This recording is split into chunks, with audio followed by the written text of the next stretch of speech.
இன்னைக்கு ரிலீஸ் ஆன fight club படம் எப்படி இருக்குன்னு இப்போ பார்த்துடலாம். ஏரியாவில் உள்ள 2 பேரால் விஜயகுமார் எப்படிலாம் பாதிக்கப்படுறாரு, அதை அவர் எப்படி சமாளிக்கிறாரு, அவங்க 2 பேரையும் விஜயகுமார் என்ன செஞ்சார், இதுதான் ஃபைட் கிளப். எனக்கு இந்த படம் ஒரு அபவரேஜாக இருந்தது. ஆக்சுவலாக இந்த படத்தோட மேக்கிங் வேற லெவல், எடிட்டிங் செம, சினிமாட்டோகிராஃபி, பேக்ரவுண்ட் ஸ்கோர்லாம் தாறுமாறு பண்ணிட்டாங்க. இப்படி டெக்னிக்கலாக இந்த படம் எல்லா சைட்லையுமே ஸ்கோர் பண்ணும். ஆனால் ஓவராலாக ஒரு படமாக பார்க்குறப்ப எனக்கு இந்த படம் அவ்வளோவா இம்ப்ரெசிவாக இல்லை.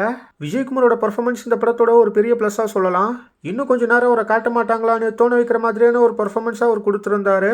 மூவி ஸ்டார்ட் ஆகி 25 மினிட்ஸ் கழிச்சு தான் விஜயகுமாரே வருவார். ஒரு கேரக்டர் அந்த கேரக்டருக்கான டீட்டெயிலிங்னே நிறைய நேரம் எடுத்துக்கிட்ட மாதிரி எனக்கு ஃபீல் ஆச்சு.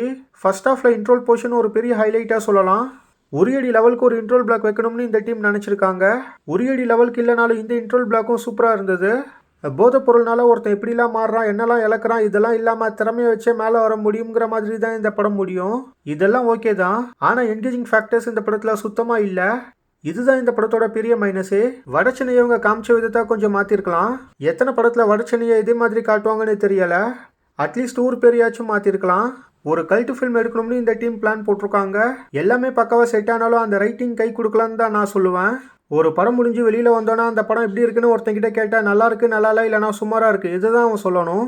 ஆனால் இது சொல்லாமல் மேக்கிங் நல்லா இருக்கு, மியூசிக் நல்லா இருக்கு, எடிட்டிங் நல்லா இருக்குங்கிற மாதிரி சொன்னால் கண்டிப்பாக அந்த படம் ஒரு செட் ஆஃப் ஆடியன்ஸை சாட்டிஸ்ஃபை பண்ணாது. அப்படியான ஒரு படம் தான் இந்த ஃபைட் கிளப். இது ஒரு செட் ஆஃப் ஆடியன்ஸ்க்கு பிடிச்சாலும் இன்னொரு செட் ஆஃப் ஆடியன்ஸ்க்கு அவ்வளோவா பிடிக்காது. செக்ஷுவல் கண்டென்ட்லாம் இந்த படத்தில் சுத்தமாக இல்லை. ஆனால் இது ஒரு ஏ சர்டிஃபிகேட் மூவி. ரத்தம் தெரிக்கிற மாதிரியான நிறைய சீன்ஸ் இந்த படத்தில் இருக்குது. ஓவராலாக மேக்கிங் செம்மையாக ஒரு மூவியை பார்க்கணும், டெக்னிக்கலாக ஸ்ட்ராங்கான ஒரு மூவியை பார்க்கணும்னு நினைக்கிறவங்க கண்டிப்பாக இந்த மூவியை ஒன் டைம் ட்ரை பண்ணலாம். ஆனால் ஃபுல் அண்ட் ஃபுல் என்கேஜிங்காக ஒரு மூவி பார்க்கணும், கமர்ஷியலாக போர் அடிக்காமல் ஒரு மூவி பார்க்கணும்னு எதிர்பார்த்து இந்த மூவிக்கு நீங்கள் போனீங்கன்னா உங்களே இந்த படம் பெருசாக சாட்டிஸ்ஃபை பண்ணாது.